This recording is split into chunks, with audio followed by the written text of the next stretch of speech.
Hi and welcome to the Peak Endurance Podcast. My name is Isabel Ross and I'm the coach at Peak Endurance Coaching. Episode 92 is an interview with Damian Hall. Damian Hall recently entered the ultra running record books by breaking the fastest known time, or FKT, for the 268 mile, 431.48 kilometre Pennine Way. Now ratified as 61 hours 35 minutes, Damian's time bettered that of American ultra runner John Kelly, who just a week earlier had run it in 64 hours 46 minutes. Prior to that, the record had stood unbeaten for 31 years, belonging to Mike Hartley, who ran 65 hours 20 minutes in 1989. The Pennine Way is Great Britain's oldest and arguably toughest national trail, twisting its way from Kirk Yetholm in the Scottish borders to Edale, Derbyshire, and including a section along Hadrian's Wall. Much of it is over remote, boggy hills with a total ascent that exceeds the height of Mount Everest. Popular with hikers who actually usually complete it in 16 to 19 days, Damian did it in just 2.5, battling sleep, exhaustion, and all manner of tough weather conditions along the way. And you can check that out on Vimeo. When he's not running, Damian is a coach and a journalist and author with more than 20 years experience of writing for and editing magazines, newspapers, books and websites. Are injuries or niggles ruining your enjoyment of running and hindering your performance? Get on top of these now and see the specialists at Health and High Performance. Utilising the latest in technology and with a wealth of experience, the team at Health and High Performance can assist you with all your running, injury and performance needs. So, to get back to enjoying your running and achieving the results you are capable of, head to healthhp.com.au/run or find them on Instagram, Health High Performance. Thank you so much for supporting the podcast. I really appreciate all the people who've taken the time to get onto Apple Podcasts to rate, review and subscribe. Jimmy Goggins gave 5 stars and says, I love the interviews as the questions really draw out a huge amount of information from the quality guests. Very helpful for anyone wanting to reduce injuries, be a better, faster, stronger runner, and showing us what humans are really possible of achieving. A great listen. Thanks for that. Mitch Clark also gave 5 stars and says, love the mix of runners from Australia and abroad. Isabel is very passionate about her running and it comes out in her interviews. She has interviewed some of my favourite runners and running personalities and always seems to have a great flowing conversation. Highly recommend. I love that one, thank you too. Next, Pete Spinks says, love the diverse range of guests and topics covered. The questions asked mean I learned something really useful for my own training every episode I listen to. Izzy always puts her guests at ease so they're happy to talk. You feel like you're listening into a chat between legends. Thanks for that. I try to make it a flowing conversation. Thank you for all those wonderful reviews. I truly appreciate it. If you enjoy this episode, please do go on over and rate and review. At Peak Endurance Coaching, I coach athletes to run any distance on any surface, be it road, track or trail, from beginners to advanced. If you are interested in training, email me, isabel@peakendurancecoaching.com.au, so that I can help you with a structured, individualised plan that takes into account your life and your running needs. Just can't speak sometimes. Enjoy the interview with Damian.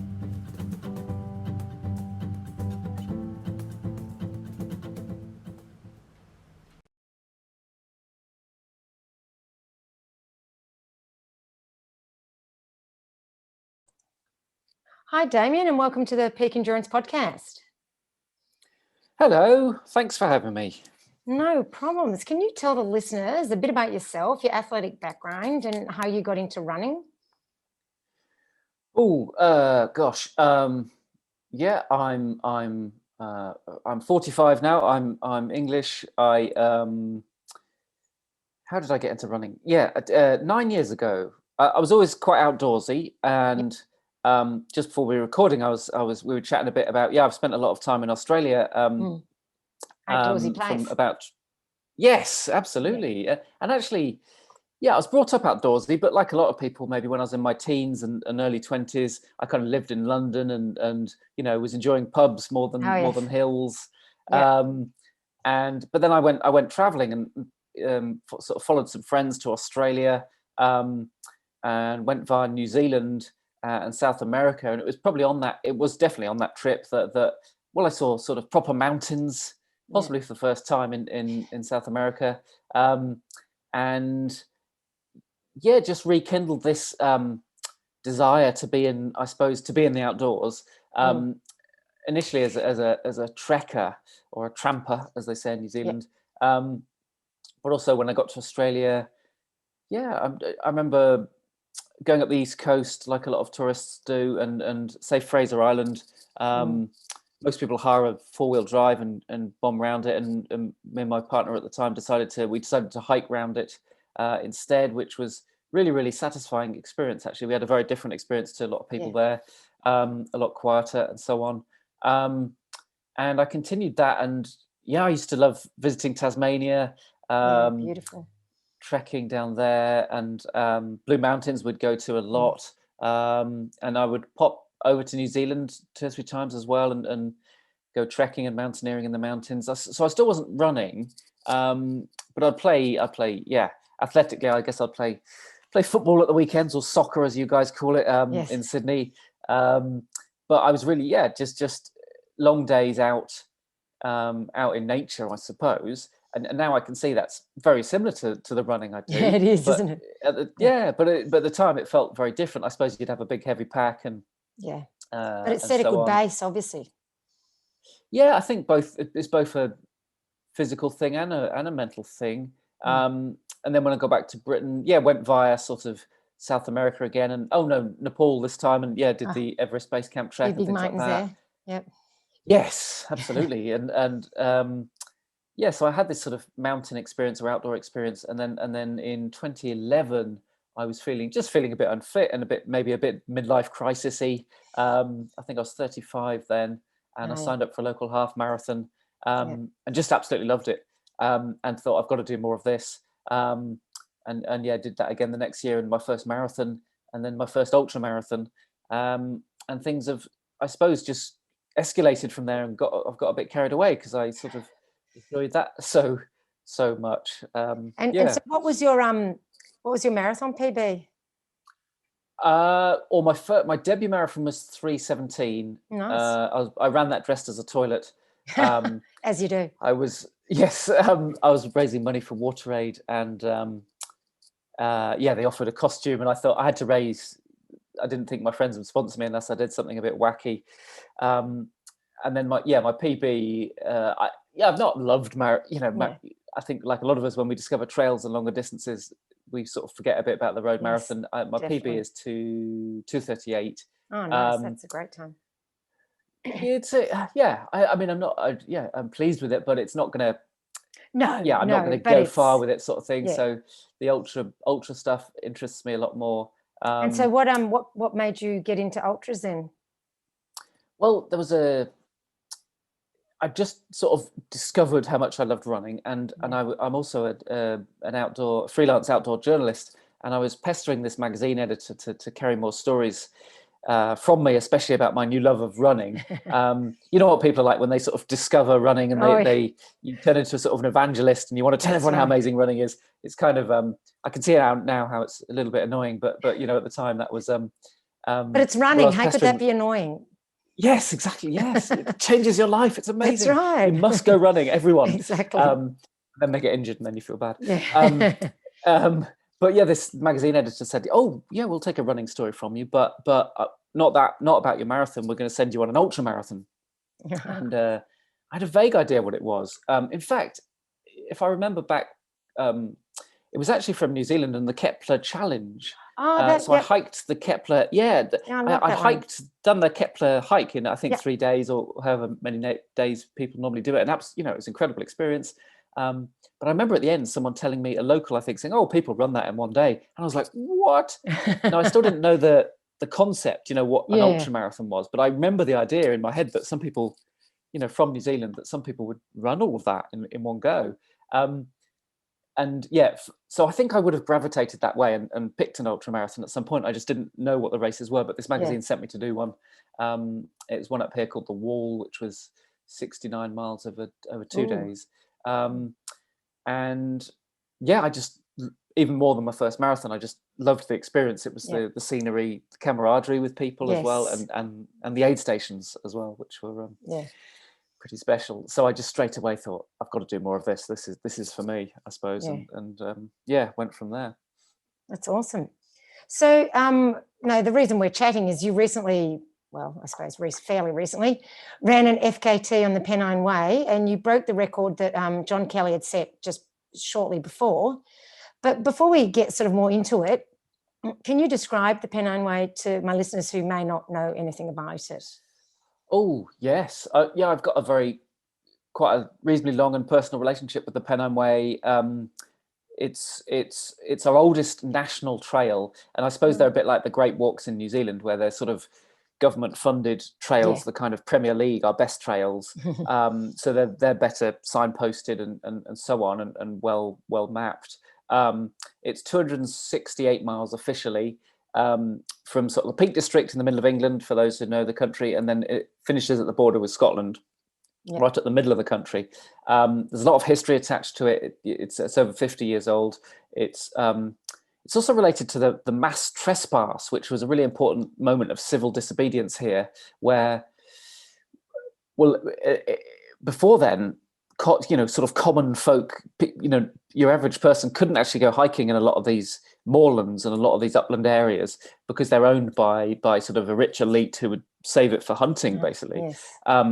And obviously that, rightly, that puts people's noses out and doesn't seem fair. And so people began to do this mass trespass movement to protest against it. People were arrested and put in prison. But moment led to, the laws changing very slowly. And we still can't go on. 92% of Britain is privately owned, which stunned me when I knew that. 92%? Yeah, that's it's incredible, isn't it? But that at least opened up a bit more. And at the same time, one of the pioneers there, Tom Stevenson, had this idea, based a bit on the Appalachian Trail in America. Obviously, it's a lot shorter, of opening up a big national trail up the Pennines. So we had this traditional trail. It's kind of the original one for us. It's not really mountains. It's more kind of, I suppose, hills, upland areas, but it's quite plateauy. So if the weather comes in, you don't really go up and down. You don't really escape it. You're stuck on these plateaus. But also, so wind would be a big factor then too, wouldn't it? Yes, and to be honest, there's not many trees up there. But it's not our recent ancestors. It's sort of hundreds of years back. But nearly all the trees have been taken. So there's almost no protection with the wind when the weather comes in. So it can be quite exciting. But I was very lucky when I got back to Britain from Australia. I've been back here a year or two, and I was invited to write a new guidebook for it. So I hiked it. I think I would have anyway. I'd hiked the Coast to Coast Trail here, which is a popular one. But that meant I got really absorbed in it. Bought and read every book I could about it. Got really quite obsessed with it, and hiked it. But even then, I wasn't a runner.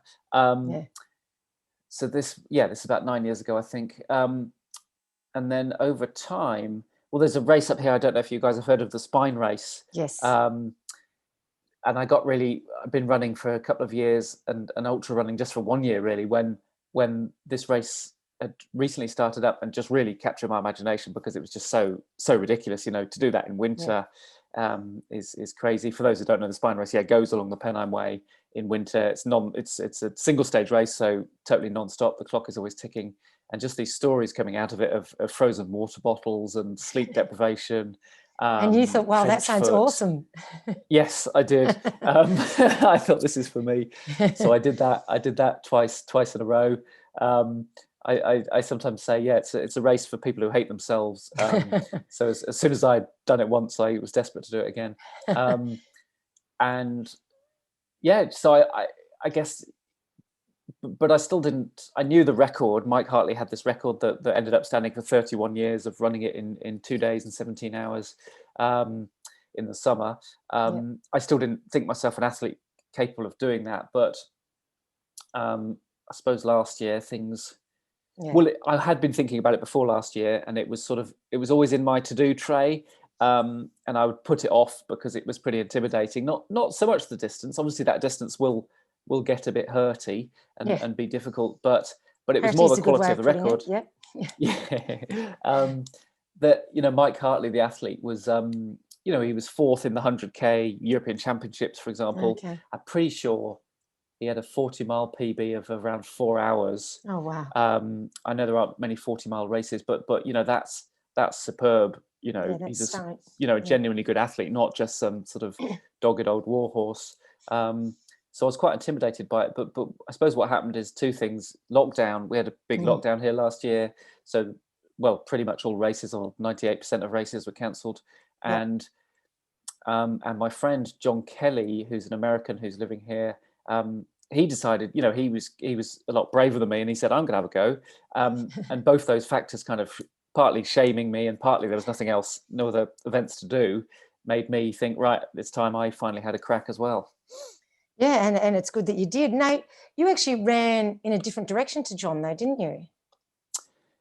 Yes. But so doesn't that mean different FKTs? Well, kind of. I guess that's up to people. I mean, yeah, if you could say that. I mean, we were both trying to set the fastest time on it, and he just chose the wrong direction. Clearly. I don't mind if people record it that way, and there is probably. Yeah, I was just wondering, because I know certainly on the Appalachian Trail, I believe they have different FKT standards for different directions, I think. On some trails, I know they do, but maybe it just doesn't kind to you.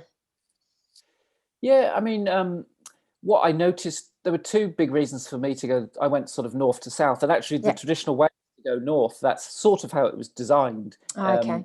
Signposting is better, and so on. Yeah.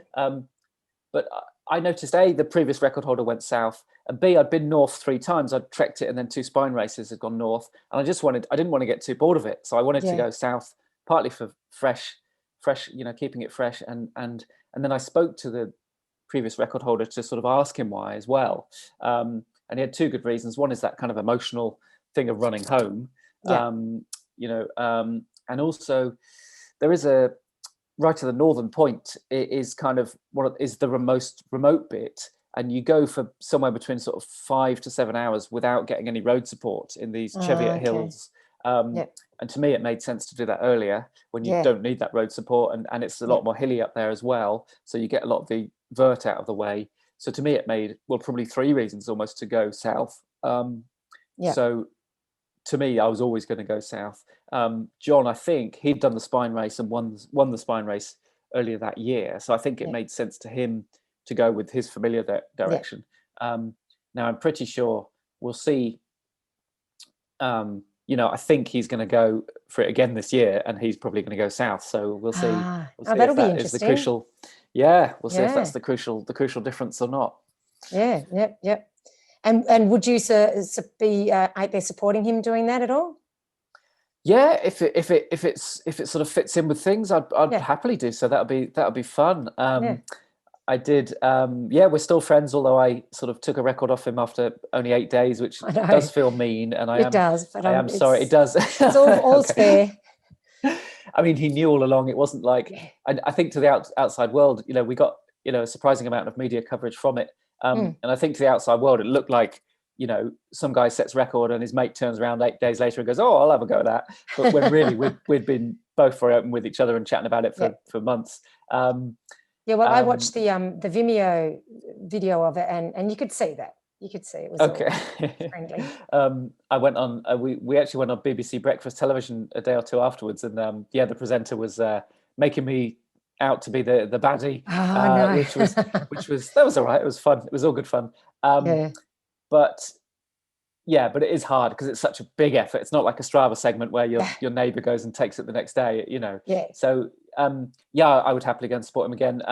I've already supported him on his since then on his Grand Round 2. Yes, and I went back out and supported Sabrina Verjee. Broke the women's record on it later that summer, so I went and supported her as well. So I love that side of stuff, and that's and I I got a lot of support on my run. Over 20 people sort of came out and ran with me, which I wasn't used to. I haven't done that before.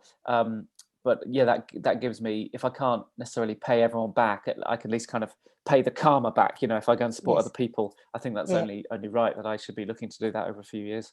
So you say you had 20 people and you don't normally do that, because I know you've done a few other FKTs. So why do you feel you needed more support this time? And who did you have? Like, were it all of those 20 people your friends, or just locals helping? Yeah, I think this is my, I think that's the 7th record I broke, although I haven't, I don't still hold all of them. Some of them have been broken. And some, I'm trying to think, I've done all styles. I've done, unsupported, self-supported. Yeah. That was the first one I did, like fully supported, where you have pacers with you kind of all the time.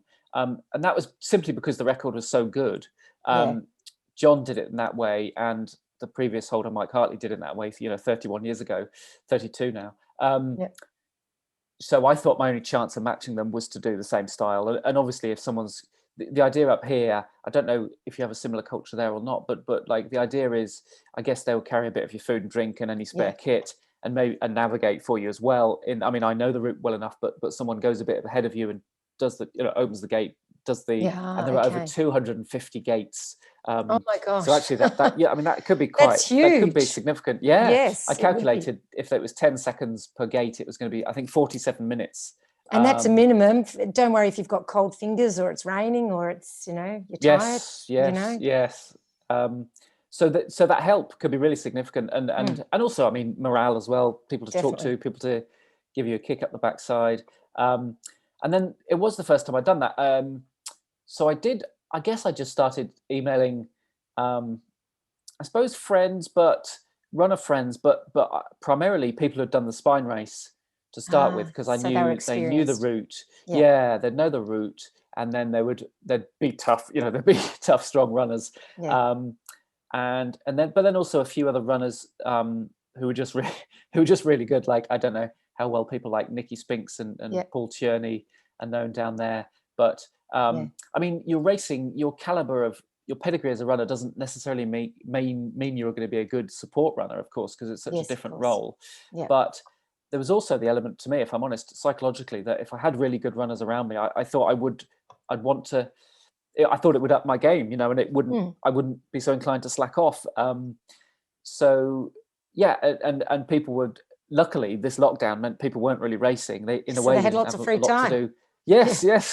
So almost everyone I asked was able to help, and then sometimes they ask a friend. Do you have the same sort of culture of that down there, of sort of pacing? Yeah, I don't know. Not that many FKTs get done here, so I don't know. If, to me, supported wouldn't. Yeah, I think so, but not a lot of FKTs are being done here, to be honest. So there's not so much of that. But we have pacers in race, but they're not allowed to carry your kit or your food. But in an FKT, I'm sure they would too. A lot of it comes from the Bob Graham round. That's right. Yeah. And still, the rules on that mean you actually have to have someone with you on each summit to verify you went to the summit. And that culture of someone sort of running with you, carrying your kit, maybe navigating, comes from there, really. That's why I was wondering if it was locals, because often with the Bob Graham round, it's locals who know the best path and that sort of thing, isn't it?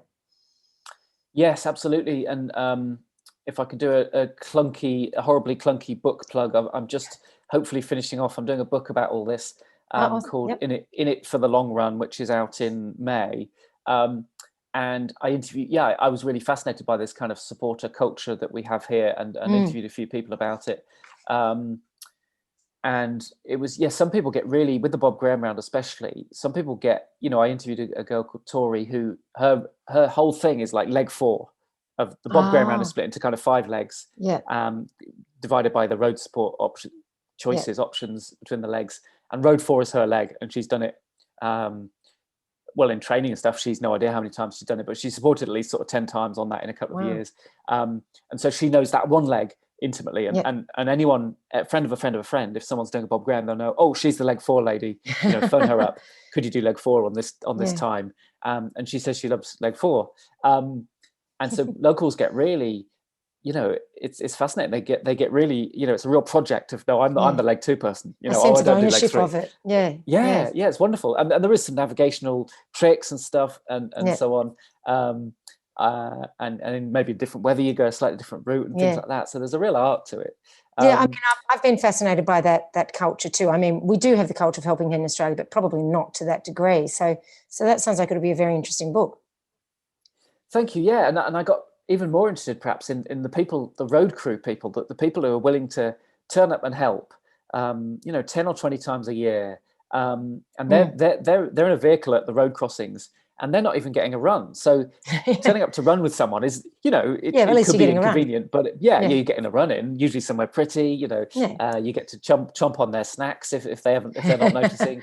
But there are people, some amazing people around who, and obviously I was a lucky recipient of this kind of goodwill on my Pennine Way run. I actually had 3 people. I didn't really mean to have that many, but 3 people crewed me sort of mostly permanently, and then even 2 other people chipped in at different points as well. So I had 5 people ended up helping with crewing me, and so they weren't even running, and they'd be they're meant to meet me at 3 a.m. in some sort of remote village, and have a cup of tea ready and all my food ready, and I'll probably just grunt at them and maybe burp, and then off I go, and probably probably grumble that something's cold when I'm 2 hours later than I said I would be, and so there's a big culture of this as well. And one of the guys I interviewed, Jess, even described, they bought a camper van to sort of do this stuff well. That's and even commitment. Described himself, and he sort of jokingly said, "Oh, we were semi-professional at it for a while there." And he would do. He said he's calmed down now. He only does about 10 supports a year. But if you think a lot less goes on in the winter, I mean, that is at least one a month for the in the better summer. weather. Yeah. So there's an incredible atmosphere, incredible people, I suppose. That's fantastic. So 268 miles, how do you prepare for such a challenge? Yeah, good question. I think it's one of those things where you can't train. Well, probably a lot of your listeners would know, like if you're training for a marathon, you run up to maybe about 22 miles. You could run that distance in training if you want. Most coaches don't necessarily recommend you run all that distance, but when you're going to run 260 miles, you don't run. You don't. This is you don't go and do that in a training run. This is a boring technicality, but the actual run I did was 261 miles, but that's because the official route has a couple of detours, but it's a boring. Okay. Yeah. So I think, you've got to rely more probably on sort of several years of training and I guess the reassurance that gives you. But I actually, for once, I actually thought, well, John, I'm going to be as fit as I can be, but that probably won't, on a run this long, your actual fitness is important, but not, I don't want to put a percentage on it, but like the psychology, the logistics, getting the right team around you, those things seemed really important as well. So I worked hard on. I even spoke with a sports psychologist for the first time. We had three sort of consultations, and I just thought that's so many people say ultra running is like 50% in the head, and yet how many of us actually sort of work on deliberately work on improving training our mind. Very few. And I'm a coach as well, so I thought this I could learn things from her and pass them on to my coaching clients. So that was really intriguing, and I think it did help. And then logistics, creating, I suppose, the right schedule that's going to keep everyone organized, but also, I suppose, motivated. And me and John had quite different approaches. There, he had a lot more ambitious schedule. He tried to sort of get several hours up early on, to get on that pace, whereas I had a lot more relaxed approach, which I hoped, for me anyway, would keep me just in a happier sort of state of mind and less stressed. And to me, that was important. I just wanted to, I suppose, enjoy it as much as possible. I thought the more I'm enjoying it, the better things will turn out. And logistics, I got hold of a van and a lot of the food. I made things a little bit more complicated I was trying to make it as low carbon as possible. So no animal products, and then no plastic waste, which made the food, the no animal products is easy. Well, Yeah.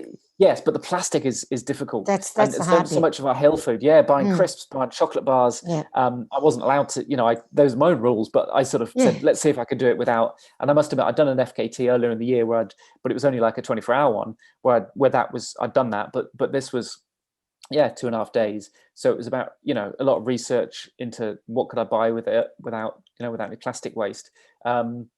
Which was intriguing, seeing if we could, which and I just about could, but that took a lot of, I suppose, research and trial and error. So a lot of preparation went into it, and in fact, I mentioned before I was a journalist. I cancelled my last bit of regular journalism because I just needed more time to prepare for this. So I put everything into it that I could. Really, it felt like a lifetime sort of effort, if I'm honest. I put everything in that I could, and thankfully it paid off. Well, it did, didn't it? And so within your training, were you still doing things like speed work or hill work and that sort of stuff within your program, or were you just trying to run distances? Yes. I'm very lucky at the moment. I'm coached by David Roach in America.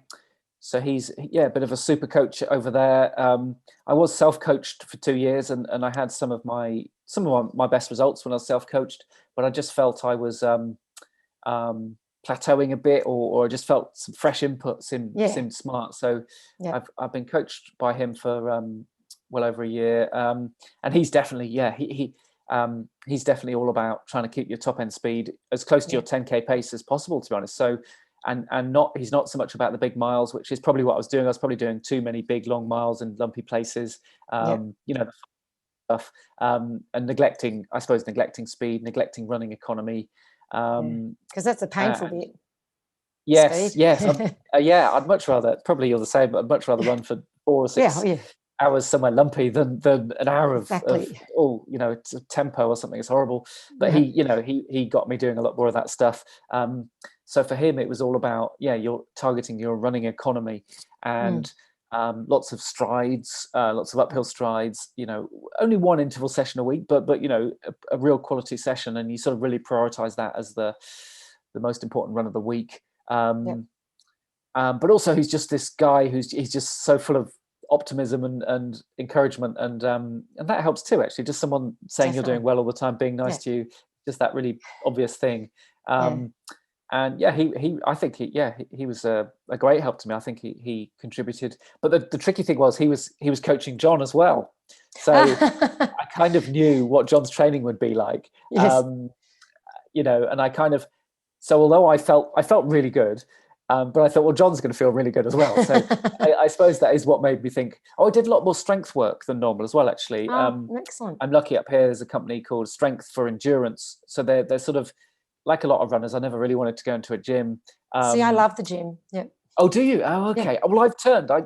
Now I enjoy that stuff. I don't physically. We still can't go to gyms at the moment, but a lot of their learning is online, so I can do remote classes. Yeah. Which has happened a lot here. A lot of fitness stuff has gone online for obvious reasons.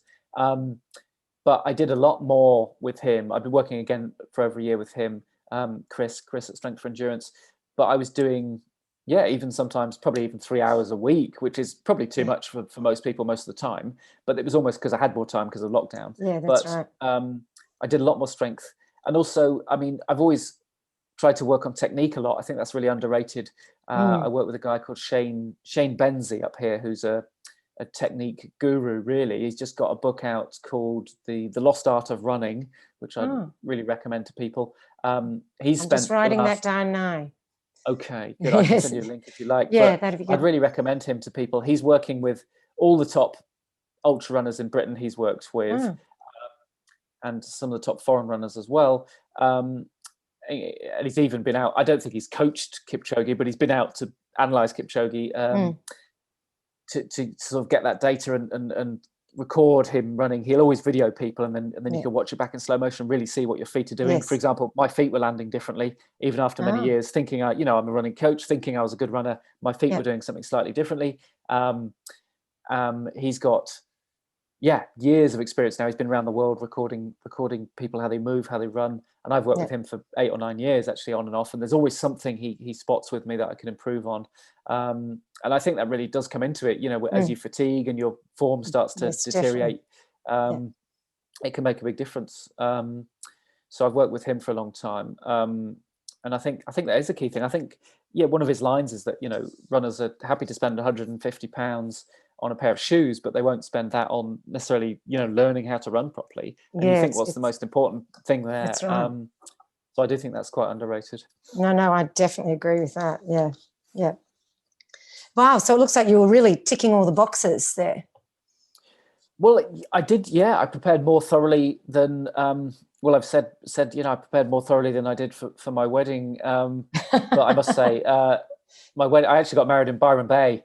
And actually, we didn't invite anyone. So when I say, I was going to say Byron Bay wedding would be a bit different. Yes, no, it's lovely, but we didn't. We had this complicated thing where, do we try and invite people down from the Northern Hemisphere? Yeah. Is it fair to invite people from the Southern Hemisphere if we're not inviting them? And we just thought, this is such a headache. Why don't we just not invite anyone? Yeah. and use that money and go traveling with it. And that's when we went to Nepal. Yeah. So when I say I prepared more thoroughly than my wedding, there wasn't actually loads of preparation for my wedding. So it's a bit misleading. But yeah, I thought if I've got any chance, this is to my mind anyway, this is one of the historic records in Britain. If I've got any chance of going for it, of getting it, then I've got to do everything I can. So I did. I did. Sort of the cliche, leave no stone unturned. I remember the night before going to bed, and I felt surprisingly calm because I thought I can't think of anything else I could have done. Normally with these things, there's always I couldn't find my favorite, bar, or I don't know, should I have done one more session like this, or there's always a nagging doubt, and I actually felt like I can't think of what I could have done. I even sort of got up there a day early and relaxed with my crew for a day just so I had this extra time. It was a very, for me anyway. And it's unusual to feel calm like that. So that's they always say, "Oh, trust your training," but clearly you really did. So that's good. Yes. No. I felt quite. I've got as much anxiety and doubt as anyone. When I've done UTMB 4 times, and when I'm on the start line, I mean, I'm full of. You still get nervous? Yeah, absolutely, and I still get. But usually I try and spin it to nervous excitement, like I'm excited to be here. I want to do this thing. I've been looking forward to it for ages. Not, oh my God, what am I doing? Yeah. But then I still get the negative voices after. It's nearly always an hour or two in. When that first kind of wave of excitement wears off, I definitely get these sort of negative voices of you haven't trained well enough. Have you gone out too fast? Have you gone out too slow? Are you wearing the right kit? I get those every single time. But I think over time you listen to them less and you're able to tell them to be quiet, I suppose, over time. Yeah. So when you say David got you sort of on lower mileage, what mileage were you doing compared to what you used to do? So I think when I was training on my own, obviously.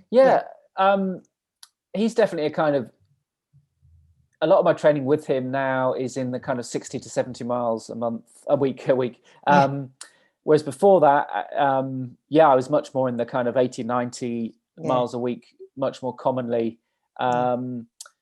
And we still have some big weeks. Like I did get up, I did do 100-mile week beforehand, but I think that was almost by accident. But there just aren't so many of those.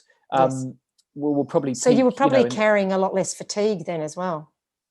Yes. Yeah, I'd say so. So he talks about like acute fatigue rather than chronic fatigue. And if we just do lots and lots of big weeks and months, after a while it's kind of chronic fatigue, a build-up of fatigue that's kind of lingering, whereas he goes for an acute kind of overload. So we did do like maybe 4 big weeks. I can't remember exactly. I mean, it's all on my Strava, but maybe 4 big weeks, 3 or 4 big weeks, kind of in the 6 weeks beforehand. And I was doing 80, 90, 100, but not loads of them, only 2 or 3. But before that, it was mostly in the 60, 70 region. And for me anyway, and I am 45 now, that's got to be considered. that's a decent amount of mileage that I can still do some quality workouts or a quality workout each week and not be too fatigued by it. And he thinks, I'm paraphrasing a little bit, but he thinks a lot of ultra runners just, end up just doing lots of slow miles for miles. miles' sakes. Yeah. Yeah. And there are periods, if you're base building or something, that's a good idea for, relatively, but also, bad technique and stuff comes into it. And he thinks we just end up going round slowly and we get good at being slow, I suppose. Yes. Well, if you practice, if that's what you're doing, then that's what your body's used to, isn't it? Yeah. So it's all about, I think, efficiency is a good word. We're trying to get more efficient in a physiological way, but also probably technique wise.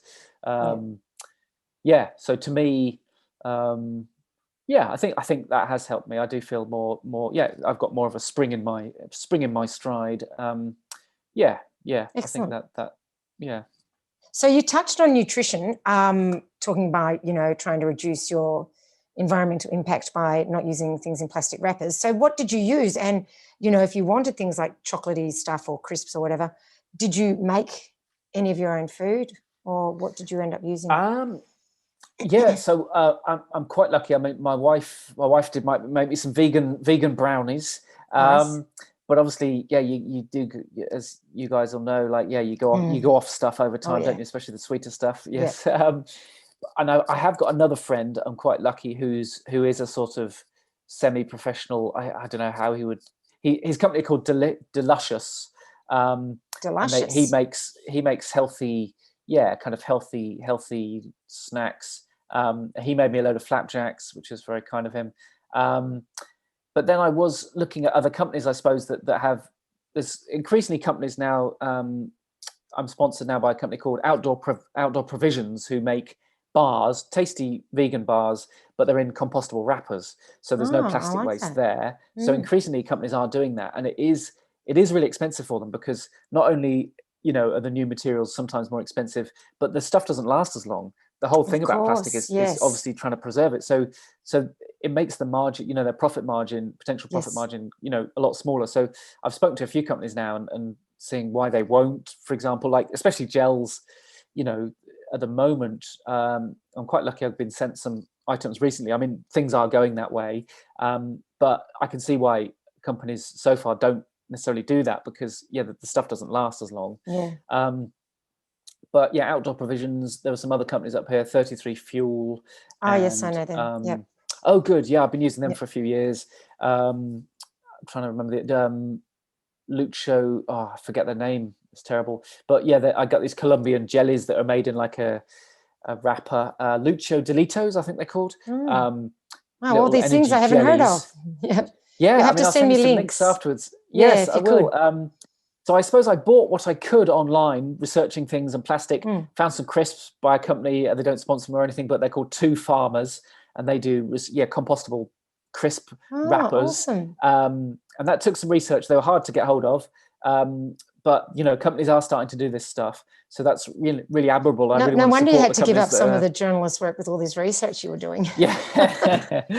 Yes. There was a bit of trial and error, and sometimes you'd buy stuff online thinking it was plastic free, and it would arrive and it wouldn't all. And I don't know what it's like down there, but some companies will say, recyclable, but we have different levels of symbols here. Yes, and sometimes that's right. it's recyclable, it's not really.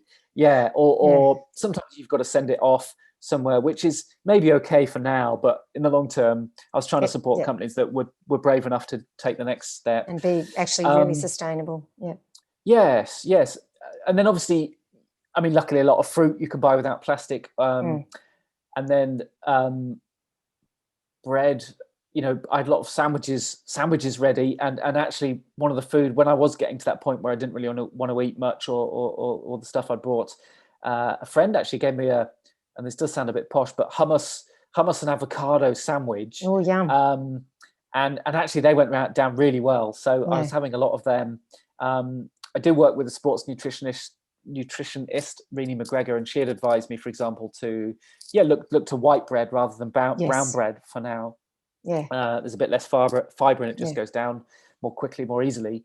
So little tricks like that, and not forgetting protein. So what did you use for protein? Nuts? It was the 33 fuel. I guess there's a bit in the hummus, but 33 fuel. I would try and have protein shakes, but I must admit, I didn't probably have as much as I should have. what else? Let me think. Yeah, I had lots of cups of tea. But yeah, Of my crew were course. very, of course. My crew were very diligent in preparing things for me. And if they could buy something locally, like, they buy me some chips sometimes. Oh, hot Then they chips. could. Yes, Yeah, yeah. nice. Um, Yep. So so yeah, yeah, so all that part of the that fun. sounds like you had it all pretty sorted out then. Did you get any gastric distress or anything like that? No, I seem well. I don't know if it's luck or not, but I seem I don't seem to suffer that too much. Oh, you are lucky. Yeah, but Must be I all the think what research that you do. Make it sure. and I do sometimes wonder if it's something to do with the hill walking background where I'm just used to shoving a Yeah. pie in and carrying on. Also, I suppose a big difference you have down there is often it's warm, isn't it? And Yeah. the temperature for my run was perfect. It was maybe between 10 and 20 degrees in the Oh, day. No, perfect. between 10 Yeah. and 15 centigrade during the day. So not, the heat does obviously add a Yes. load of stress to the body, and the body has to work extra hard to cool you down. Yeah. And often it neglects the tummy when it does that. Whereas I didn't really have that. I had a nice cool temperatures. But what happens to me, as it does to a lot of people, you just get palate fatigue and you just go off eating. And my mouth was getting sore. I remember I brought like some cherry tomatoes that I thought, and these salty crisps I'd spent so much time researching. I just didn't want them Oh because I knew that would hurt no. my mouth. Yeah. But that was when, soups, Yes. when that starts to happen, you look at savory things, and also liquid calories to me is a big one.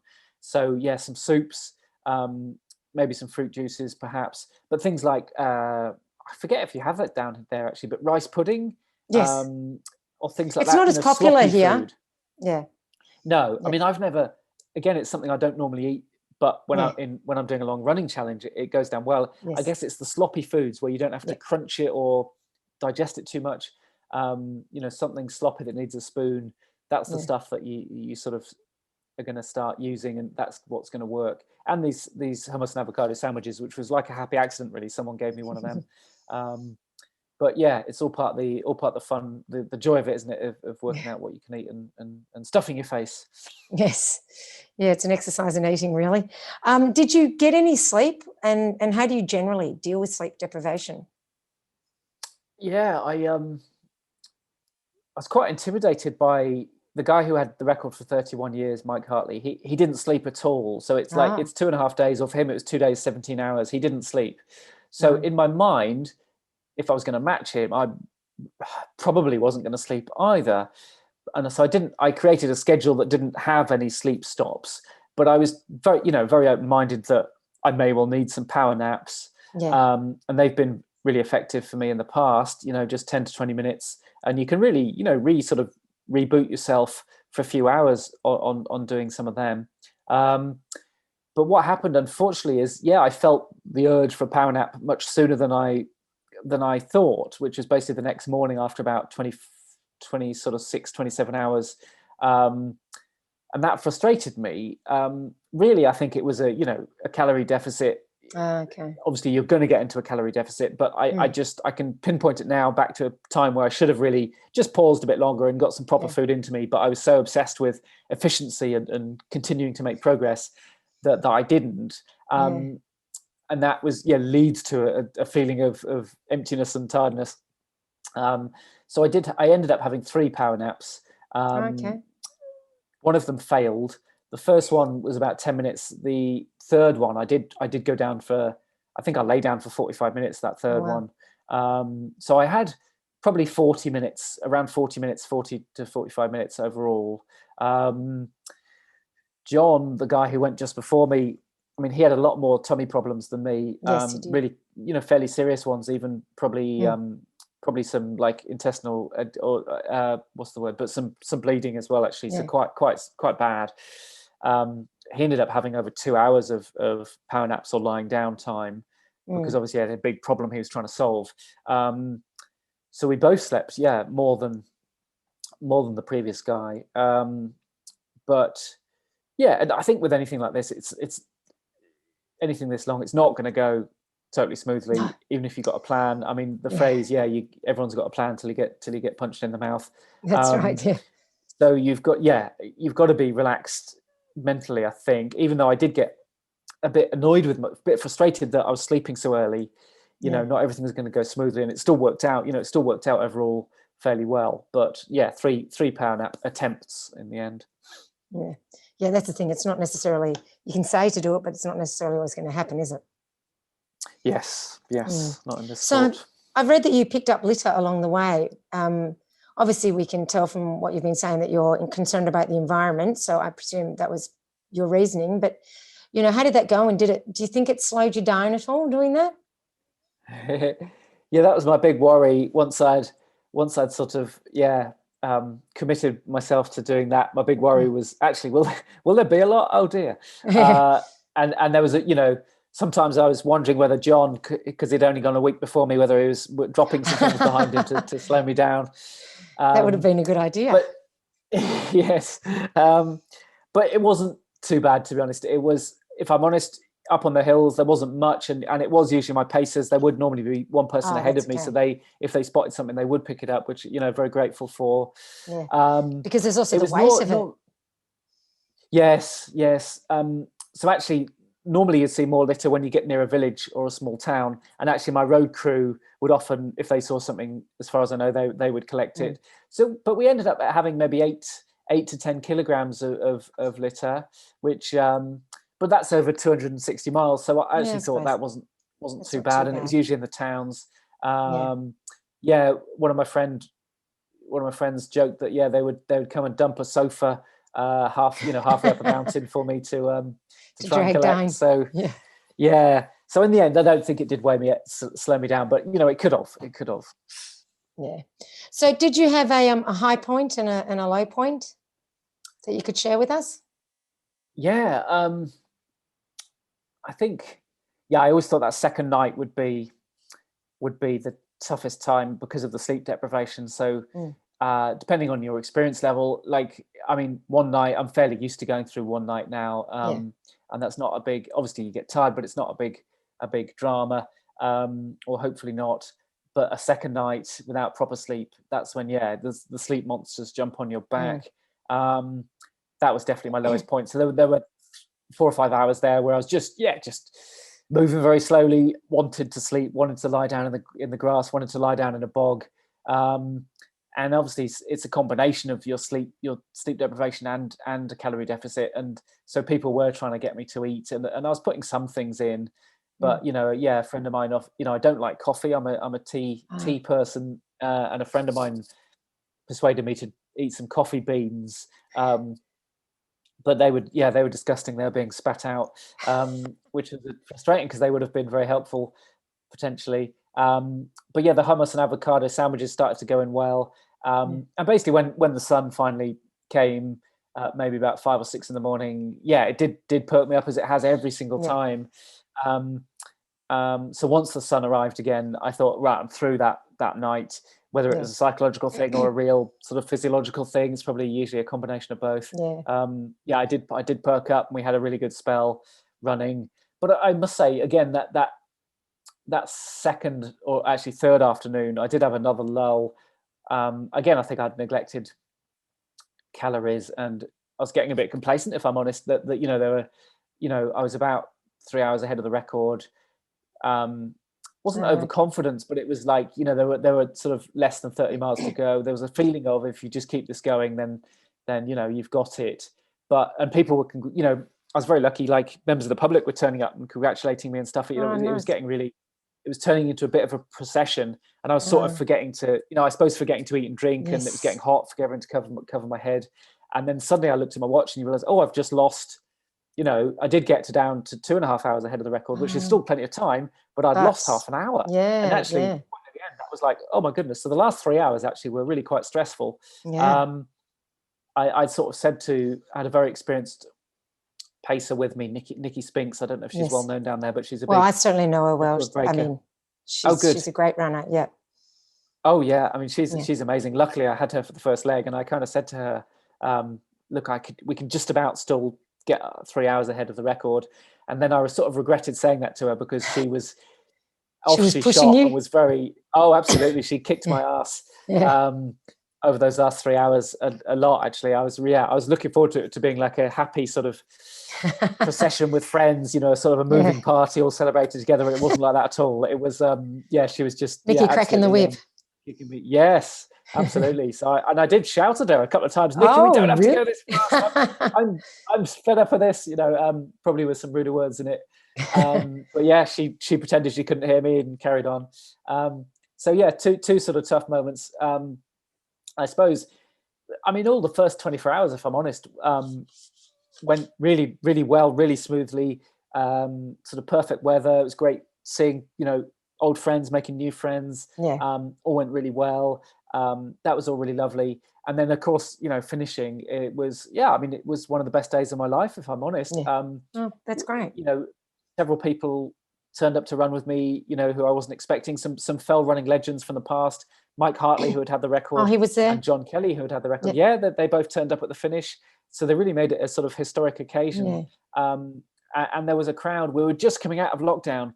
So people were still, there were still some rules about how many people could be in places, and people are all still quite anxious. But there was a crowd of, I mean, maybe 40 or 50 people at the finish, which I wasn't expecting at all. So that was incredible to just come around the corner into this little village. And I honestly thought, why are all these people here? And and then I sort of touched the wall to finish, and they were clapping and cheering. And it was, hugely emotional. It was absolutely wonderful. I feel very, very, very grateful to everyone who came along. Sounds like a wonderful event and achievement. So that's great. And how's your recovery been since then? I was a bit of a wreck for a week or so. I got the night sweats for a few nights. Obviously hobbling around the house. And it always seems those sorts of times where your kids actually say, my kids are 9 and 6, and obviously I'm encouraging them to run and be active, but it'd always be those days where they're like, let's go for a run, Daddy. Like, oh no. But I was a bit of a wreck. A week, and eating loads, cheesecake for breakfast, that sort of stuff. Sounds brilliant. Yes. It's always a bit devastating, isn't it, when you realize sort of third breakfast isn't a real, isn't a viable option anymore. I don't know. So for about a week I was a wreck, if I'm honest. Waking up at strange times, that sort of stuff. It was quite disgusting. The night sweats. I wouldn't ever try and run for a week or so after something like that. And then it's just very easy running, less than an hour for maybe a week. And then it starts to come back. And this is all in mid-late July. And then no big volume for a while. You start to work on speed again. And then I did recover okay. I did manage to set another record actually in early October in the end, I think. A lot less prestigious, but there's when I live about an hour and a half's drive from the Brecon Beacons in South Wales, which are my nearest. I mean, I call them mountains, but they're small in the grand scheme of things. But yes, the longest sort of climb is only about 400 meters. But that's my big training ground for usually when I'm getting ready for UTMB or something. And there's a record there called the South Wales Traverse, which is 73 miles. So I did that at the early October, I think it was. In the end, sort of I'd recovered enough that I could put in an effort like that. That's pretty good. And I think again that's down to good coaching from David Roach, and probably the strength work and so on that I was doing. But I do enjoy it. Also, I mean, I gave up booze for 3 or 4 months, as I often do before a big thing. Wow. So I'm making up for that. Good. Good to hear. It'd be harder to do it down there, I think. But I make up for that in the weeks afterwards as well. Just relax and It's almost worth doing them more often then, really, isn't it? You get to eat all the food and sit around. No, it's good. I do love that recovery period of eating, resting and stuffing your face. It's great. I love that too. Yeah. So you've set a lot of records, like you were saying earlier. The Pennine Way. You've done Cape Wrath Trail and Southwest Coast Path, and the South Wales Traverse. You were just saying. So what's next? you're in lockdown at the moment. Is there any races on the horizon, or are you planning another FKT? Or Yeah, it's a bit of deja vu all over again here. We can't be sure. I have entered UTMB for this year, but people are rightly debating whether it could go ahead, or whether it goes ahead in the normal way. So that's a bit I doubt uncertain. it would be the normal way, I guess. Even by then, I'm beginning to think that might not be possible, just because the normal race has 2,400 people in it, so that's probably too many. I don't know. So I guess we got to wait and see what they decide, and I suppose what people want to do. If I can still do it, whether I want to do it, I suppose. But I have entered that, and I was going to do the spine race. So another trip back to the Pennine Way, but that got postponed. But yeah, I'm eyeing up to 2 FKTs here, which I suppose I'd rather keep to myself for now, if you don't mind. But one of them is, I understand. Similar, maybe one in April if we're allowed, if I can do that in April. It's a similar one to the Pennine Way, and it's actually stood for a similar amount of time. Well, not 8 days, but the sort of 30 years. So I'm getting excited about that. So you're not going to tell John about that one? No, I'm not. I've got to keep that one quiet. That's the main reason I won't tell you for now. But yeah, so I think last year did. So I did 3 FKTs last year, and it did, and no races or no ultra races. So it did change my approach a bit. Actually, I just enjoyed those FKTs so much. They were, I think, more rewarding than a race. So this year, my approach was going to be 2 races and 2 FKTs. One of those races is already off the. It's changed my approach. It's one of those races, already off the agenda, and the other one might not happen either. So definitely some more FKTs this year. They're just really exciting. I think, I love them. Yeah, well, that's brilliant, and I think that's a good spot to end it there. So thank you so much for taking the time to chat with me, and hopefully we find out at some point what those FKTs are, and because we'd love to see how you go. Is there somewhere that people can follow you or see what you're doing and that sort of thing? Yeah, thank you. I'm on most social media. I prefer. I like Instagram, and I think on there I'm ultra_Damo. My and I'm only use Damo because of you Aussies. I was going to say that's a real Aussieism, that one. Yeah, well, it started with Damo and Home and Away all those years ago. As soon as there was a Damian there, everyone up here started calling me Damo, and then especially when I went to Australia, no one wants to use a long word like Damian, do they? So why use that when you can cut it in half and stick an O on the end? Exactly. So I still use some Aussieisms up here, like Arvo. People sometimes. Well, some words are just too long. Yes. No, you're right. You're right. So Instagram. I enjoy Instagram. I'm on Strava as well, and most of the usual places. But hopefully something in April, depending on the lockdown and so on. If not, then maybe May. But thank you. Yeah, thank you for anyone who follows along. Yeah, no worries. I'll put those links in the show notes, and if you can perhaps send me some of those links to those products that you spoke about, so that people who are also interested in being environmentally friendly on the run can have a look as well. Absolutely. Yes, I'll forward them on. Yep. Fantastic. All right. Well, thank you so much. I appreciate the chat. Thank you. All right. See you later.